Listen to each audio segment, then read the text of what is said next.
তা আল্লাহ পাকের কাছেও কোনো কিছু চাইতে গেলে একটা মাধ্যম লাগে।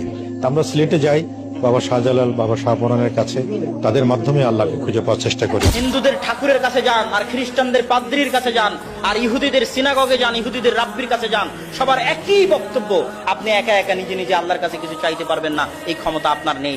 এই জায়গাতেই সব বিজনেসের গোড়া, আর ইসলাম এটাই ভাঙতে এসেছে।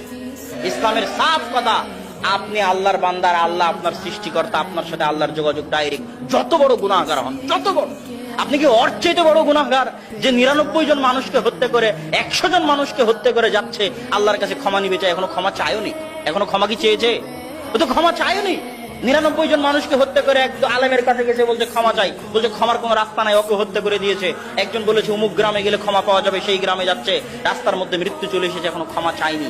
আল্লাহর কাছে ক্ষমা চাইনি এমন একটা বান্দা যে মাত্র ইচ্ছা পোষণ করেছিল ক্ষমা চাইবে, তাকে ক্ষমা করার জন্য আল্লাহ জমিনকে বললেন, জমিন এই দিকে হয়ে যাও, ওই দিকে হয়ে যাও। ফেরেশতাদের বললেন, যেই জমিনের দিকে, যেই গ্রামের দিকে যাচ্ছিল ওটা যদি কাছে হয় তাহলে তাকে ক্ষমা করে দাও। আল্লাহর কাছে যে ক্ষমা চাইনি তাকে ক্ষমা করার জন্য আল্লাহ কৌশল অবলম্বন করলেন। ক্ষমার ইচ্ছা পোষণ করেছিল মাত্র।